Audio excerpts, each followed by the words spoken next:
رب العالمین والصلاة والسلام علی رسولہ الکریم۔ اول تو پہلے اس جلسے کی تہذیب کے تعلق سے میں اپنا تاثر پیش کروں اور پھر اپنی بات مختصراً آپ تک پہنچا دوں۔ اتنی بڑی تعداد میں بچے بیٹھے ہوئے ہیں، ان کے والدین بھی آئے ہوئے ہیں اور ذمہ دار حضرات بھی یہاں شریک ہیں، لیکن اتنے گھنٹوں تک چلنے والا یہ جلسہ جو ہے اس نے ہمارے قلب و ذہن پر ایک کیفیت طاری کر دی ہے، سرشاری اور سرخوشی کی۔ دوسری بات جس طرف مجھے جانا ہے، اپنی بچی یا اپنا بچہ جب کوئی کیفیت کا کام کر جاتا ہے تو اس کی پذیرائی ہونی چاہیے، اس پر گفتگو ہونی چاہیے کہ آج اس اسٹیج سے سنہرا جو ہے نظامت کر رہی تھی یا کر رہی ہے، جاری رہے گا اس کا سلسلہ۔ اس نے ایک بڑا پیارا شعر سنایا تھا اردو کا، وہ کرے بات تو ہر لفظ سے خوشبو آئے، ایسی بولی وہی بولے جسے اردو آئے۔ میں سوچ رہا تھا کہ یہ خود ہی اتنی اچھی بات کر رہی ہے کہ ہر لفظ سے خوشبو آئے۔ میں سنہرا کو ایک اور شعر دیتا ہوں، وہ اپنے پاس محفوظ کر لے۔ گلے میں اس کے خدا کی عجیب برکت ہے، وہ بولتی ہے ایک روشنی سی ہوتی ہے۔ بہرحال اس وقت جو ماحول بنا ہوا ہے، میں اس وقت اس کو ادا کرنے کی کیفیت میں نہیں ہوں۔ جو روداد ہمارے سامنے قصہ درد سناتے ہیں کہ مجبور ہیں ہم، ڈاکٹر عبدالعظیم صاحب نے اختصار میں جو احوال بیان کیا، یہ ملی درد کی ایک عجیب قسم کی کیفیت تھی۔ ان کے دل میں ملی درد کا الاؤ روشن، انہوں نے جو کچھ کہا، لیکن ایک بات ہے کہ نیت میں اخلاص ہو اور ارادوں میں اگر حوصلہ ہو تو میرا خیال ہے کامیابی جو ہے قدم چوم لیتی ہے۔ ہم نے دیکھا ایک سال کے عرصے میں جو کچھ ہم نے دیکھا، اگر کوئی یہ کہتا تو ہم اس پر اعتبار نہ کرتے، بھروسہ نہ کرتے کہ اتنی جلدی اتنی بڑی تبدیلی آ سکتی ہے۔ بہرحال ڈاکٹر عظیم الدین صاحب اور ان کے رفقا جو یہاں بیٹھے ہوئے ہیں، میں ان کو دل کی گہرائیوں سے دلی مبارکباد دیتا ہوں۔ یہ دراصل خدا کا انعام ہے، ڈاکٹر عظیم الدین صاحب، یہ خدا کا انعام ہے، اور خدا اپنے انعام کے تعلق سے کہتا ہے لئن شکرتم لازیدنکم، تم میری نعمتوں کا شکر ادا کرو، میں تمہاری نعمتوں میں اضافہ کروں گا۔ آپ نے ایک سال میں جو پایا ہے یہ خدا کی بہت بڑی نعمت ہے، اللہ نے آپ کو سرفراز کیا۔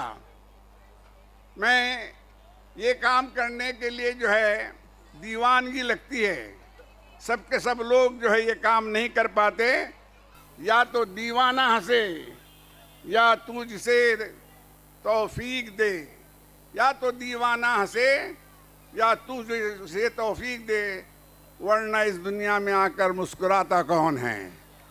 میرا خیال ہے عظیم الدین صاحب، آپ کے رفقا اور اساتذہ کرام نے جو کام کیا ہے، یہ دراصل کاروبار زندگی کرتے کرتے کاروبار آخرت کر رہے ہیں۔ بڑی عجیب سی بات آئی، اساتذہ کرام کے تعلق سے آپ نے قدر کی بات کی، میں اس طرف ایک منٹ میں اپنی بات لے جاتا ہوں، بڑی مختصر تقریر کروں گا۔ مجھے دل کھول کر بات کرنی تھی لیکن وقت بہت کم ہے، بڑی دیر سے بیٹھے ہوئے ہیں اور بچے انعام کے لیے بھی بےتاب ہیں۔ میں آپ کو بتا دوں کہ نبی پاک صلی اللہ علیہ وسلم نے دو باتوں پر خوشی کا بہت زیادہ اظہار کیا تھا۔ ایک بات یہ کہ میں اس پر بہت زیادہ خوش ہوں کہ میں اچھے اخلاق کی تکمیل کے لیے بھیجا گیا ہوں، اور دوسری بات یہ کہی کہ میں اس بات پر خوش ہوں کہ میں معلم بنا کر بھیجا گیا ہوں۔ اساتذہ کرام، آپ معلم ہیں. نبی پاک صلی اللہ علیہ وسلم نے معلم بننے پر خوشی کا اظہار کیا تھا. میں تو کہتا ہوں آپ کہیے کیوں نہ میں فخر کروں. اعلیٰ ہے قسمت میری، میں تو اچھی نہیں اچھے سے نسبت میری. وہ بھی معلم اور آپ بھی معلم بننے کا، لیکن نسبتیں جتنی اونچی ہوتی ہے ذمہ داریاں اتنی سوا ہوتی ہے. معلم جو ہے قوم کا معمار ہے. جاپان میں ایک بات کہی جاتی ہے، وہ بھی اساتذہ اکرام یہاں بات کرنے سے زیادہ اس بات کو سن لیں کہ اساتذہ اکرام سن لیں. ڈاکٹر عبدالعظیم، ڈاکٹر عبداللہ، کہ ایک غیر ذمہ دار ٹیچر، بہت غور سے سن لیں، ایک غیر ذمہ دار ٹیچر دشمن کی فوج سے زیادہ غارتگر ہے. اس کے معنی پہلا رشتہ تو آپ کا نبی پاک صلی اللہ علیہ وسلم سے ہو گیا، نسبت ہوگی، اور دوسری طرف آپ کو وارننگ آ گئی ہے کہ آپ کی ذرا سی غفلت جو ہے وہ پوری قوم کو تاراج کر سکتی ہے. بڑے درد کے قصے، بڑی کہانیاں اس وقت چل رہی ہے. بچوں، تم کو میں سلام کرتا ہوں. جس طریقے سے آپ اس بات کو چاہے سمجھ رہے ہو یا نہ سمجھ رہے ہو، لیکن خاموشی کے ساتھ بات سننے دے رہے ہیں. میں آپ سے ایک بات کہتا ہوں. اس وقت جو بات ڈاکٹر عبدالعظیم نے کہی، میں آپ سے کہتا ہوں کہ آپ کی تقدیر بدلنے کے لیے کوئی اور قوم نہیں آئے گی. سارا معاملہ آپ کو اپنے آپ سے طے کرنا ہے، فیصلہ آپ کو کرنا ہے. کوئی آ کر آپ کی مصیبت کو دور کرنے والا نہیں ہے. قرآن میں ایک بات آئی، یہاں علماء کرام بیٹھے ہوئے ہیں، وہاں سے اعلان آیا جس کا میں ترجمہ کہتا ہوں کہ جو نعمتیں تم کو ملتی ہے وہ میں اپنی طرف سے تم پر اتارتا ہوں، اور جو تکلیفیں تم پر آتی ہے تمہارے بدعمالیوں کی وجہ سے آتی ہے. یاد رکھو، جب میں کہتا ہوں کہ یا اللہ میرا حال دیکھ، حکم آتا ہے کہ اپنا نام اعمال دیکھ. میں کہتا ہوں اگر ہم نے اپنے نام اعمال کو دیکھنا شروع نہیں کیا تو مصیبتوں کے کم ہونے کے امکانات بہت کم ہیں. آج ایک بہت بڑے ولی کی خانقاہ میں لوگ بیٹھے ہوئے تھے، اور بیٹھ کر جو ہے کیفیت میں تھے، تو پیر صاحب نے کہنا شروع کر دیا. بہت دھیان سے سنیں، یہاں مائیں بیٹھی ہوئی ہیں. کہا کہ بھائی مجھے پڑھے لکھے افراد نہیں چاہیے. اب ماننے والے حیران کہ پیر صاحب کہتے کہ پڑھے لکھے افراد نہیں چاہیے. پھر دوبارہ کہہ دیا گیا سن لیجئے، مجھے پڑھے لکھے افراد نہیں چاہیے. اب تو ماننے والے پریشان کہ کیا ہے، کس طرف لے جا رہے ہیں. پھر تیسری مرتبہ کہتے کہ حیران ہو گئے ہیں. ہاں سن لو، مجھے پڑھے لکھے افراد نہیں چاہیے، مجھے پڑھے لکھے مسلمان چاہیے. اسی بات کو عبدالعظیم صاحب نے آپ کے سامنے پیش کیا ہے. آج جن حالات سے ہم گزر رہے ہیں، اپنے یہاں قرآن پاک میں جو آیتیں آئیں اس کا ایک ترجمہ یہ تو ہے کہ اے ایمان والو، تم اپنے آپ کو اور اپنے اہل خانہ کو دوزخ کی آگ سے بچاؤ. یہ بچے تمہارے ہیں، ان سے تمہاری بڑی امیدیں لگی ہوئی ہے کہ مستقبل کا سہارا بنے. وہ ڈرامہ دیکھا تو میری تو آنکھوں میں آنسو آ گئے کہ بچہ جو ہے پڑھ لکھ کر جا کر اپنی ماں کو جو ہے اولڈ ایج میں آشرم میں جا کر چھوڑ دیتا ہے. یہ کہانیاں آپ کو نہیں رلاتی؟ یہ کہانیاں آپ کے دل کو درد سے نہیں بھرتی؟ یہ کہانیاں آپ کو نہیں چونکاتی؟ کیسی غفلت میں ہم آ گئے ہیں. اگر یہ بچے جو ہے، آج میں کہتا ہوں کتنی مائیں اس وقت سوچ میں پڑی ہوں گی. دیکھو تمہاری بیٹی یا تمہارا بیٹا تم کو لگتا ہے کہ سویا ہوا ہے، وہ لحاف منہ پہ لیتا ہے اور اندر موبائل سے بات کرتا رہتا ہے، موبائل دیکھتا رہتا ہے. یہ کیفیت ہے، آپ سب جانتے ہیں. بڑا لاڑ، بڑا چاو کرتے ہیں اپنے اولاد سے، اور ان کو تباہ ہونے میں آپ مددگار ثابت ہوتے ہیں. علم جو ہے تنہا استعمال نہیں ہوتا.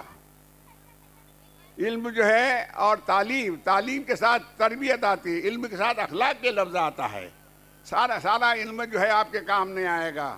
آج جو تبدیلی ہے عبدالعظیم صاحب یہاں آئی ہے، یہ تبدیلی جو ہے قابلیت کی نہیں ہے، کوئی کہہ دے کہ میرے پاس قابلیت ہے، قابلیت پیسے کی ہے، اس سے یہ اللہ کی طرف سے قبولیت ہے. قبولیت نے آپ کے کام کو اتنا بڑھا دیا ہے. اللہ اس میں خوب برکتیں دیں. اور جیسے آپ نے خواب دیکھا ہے، کہتے ہیں کہ وہ عبدالکلام آزاد نے کہا کہ لوگ ایسے خواب دیکھیں کہ جو ان کو سونے نہ دیں. آپ اساتذہ کرام، انتظامیہ کے لوگ اور ڈاکٹر عبدالعظیم صاحب، آپ کو یہ خواب سونے نہیں دے گا، کیونکہ ملی درد کا علاوہ آپ کے سینے میں روشن ہے. میں آج اس موقع پر آئندہ سوچتا ہوں کہ آپ نے دعوت نہیں دی، یوں ہی بلایا، اور یوں ہی بلانا چاہیے ہر وقت. کیا کوئی اہمیت دے کر؟ باقی لوگ بھی دنیا میں بڑے ہوئے نا، لیکن آپ کے یہاں آنے کے لیے دل ضرور آمادہ ہوگا، تڑپے گا بھی. کیسی پختہ چیزیں آپ نے یہاں پیش کی. کون تھا اس کا ڈائریکٹر، کون تھا ان کو سجانے والا؟ ان سب کو میں سلام کرتا ہوں. یہ تربیت اسٹیج کی جو آپ نے کی ہے، یہ تربیت ان کے اخلاق کی بھی ہو. سوال جو ہے آپ سے بھی کیا جائے گا، والدین سے بھی یہ کیا جائے گا. آج یہ آخر میں 2 باتیں کہہ کر اپنی تقریر ختم کروں گا. ایک بات سمجھ لیجئے، ہمارے اردو کا ایک شعر جو ہے پرانا ہے، ابھی لوگ پڑھتے نہیں ہیں. درد دل کے واسطے پیدا کیا انسان کو، ورنہ طاعت کے لیے کچھ کم نہ تھے کرو بیا. کرو بیا کے معنی فرشتے، کہ انسان کو انسان سے محبت کرنے کے لیے پیدا کیا ہے، ورنہ عبادت کرنے کے لیے تو فرشتے بہت تھے. یعنی انسان کا کام جو ہے انسان سے محبت کرنا ہے، اور جو جس سے محبت کرتا ہے وہ اس کو دکھی کرنا، تاراج کرنا پسند نہیں کرتا. جب تک یہ نظام دنیا میں چلتا رہا، انسان انسان سے محبت کرتا رہا، تب تک یہ دنیا کا نظام جو ہے وہ صحیح طریقے پر چلتا رہا. آج یہ اور چیزیں اللہ نے اس لیے پیدا کی تھی کہ چیزوں کو ہم استعمال کریں. آج جو ہوا ہے کہ چیزوں سے ہم محبت کرتے ہیں اور انسان کو استعمال کر رہے ہیں. یہ سلسلہ جب تک چلتا رہے گا، یہ تخریبی یا سارا معاملہ جو ہے یوں ہی بھٹکتا رہے گا. آج ایک اور کیفیت آئی ہے، وہ بھی سن لیجئے. یہ آخری جملہ ہے، جس کے بعد 2 جملے خاتمے کے ہوں گے. کورٹ میں ایک کٹہرا ہوتا ہے. اس کٹہرے کے اندر جا کر آدمی کھڑا ہو کر کہتا ہے کہ جو کچھ کہوں گا سچ کہوں گا، سچ کے سوا کچھ نہیں کہوں گا. جبکہ 100% جھوٹا بولتا ہے، لیکن اعلان تو جج کے سامنے ہی کرتا ہے. اور یہی جو ہے کوڑ کا جملہ بازار میں آ گیا ہے، بدل کے آیا. میں نے کہا نا، انسان سے محبت کی بجائے انسان کا استعمال، اور چیزوں سے محبت ہو گئی. یہاں بھی وہ جو جملہ تھا کہ جو کچھ کہوں گا سچ کہوں گا، سچ کے سوا کچھ نہیں کہوں گا. آج کے انسان نے اس جملے کو بدل دیا ہے، جو کچھ کروں گا پیٹ کے لیے کروں گا، اس کے سوا کچھ نہیں کروں گا. اتنی خود غرضیاں جب انسانی سماج میں آئیں گی، اتنی برائیاں جب انسانی سماج میں آئے گی، تو سارا معاملہ جو ہے الٹ پلٹ جائے گا. سن لیجئے، وقت سے آنکھیں ملا، خوابوں کی چادر چھوڑ دے. وقت سے آنکھیں ملا، خوابوں کی چادر چھوڑ دے. دھوپ سر پہ آ چکی ہے، اب تو بستر چھوڑ دے. السلام علیکم. بہت خوب. سر نے ہمیں بہت اچھی اچھی باتیں بتائی اور ہمیں اچھی اچھی نصیحتوں سے نوازا. جزاک اللہ سر. اب اس کے بعد فاروق سر جو ہے وہ ہمارے گیسٹ آف آنر کا انٹروڈکشن دیں گے. السلام علیکم. پروگرام جاری ہے اور بیچ بیچ میں مہمانوں کا آنے کا سلسلہ بھی چل رہا ہے. اسی بیچ ہمارے پٹھان واڑی کے ہولی پروفٹ اسکول کے فہیم سر تشریف لائے ہوئے ہیں. ان کا سواگت میں ہماری اسکول کے ڈاکٹر عظیم الدین سر کے ہاتھوں سے کرنا چاہتا ہوں.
اب میں ہمارے الفلاح اسکول کے پرنسپل طاہر شاہ سر سے درخواست کروں گی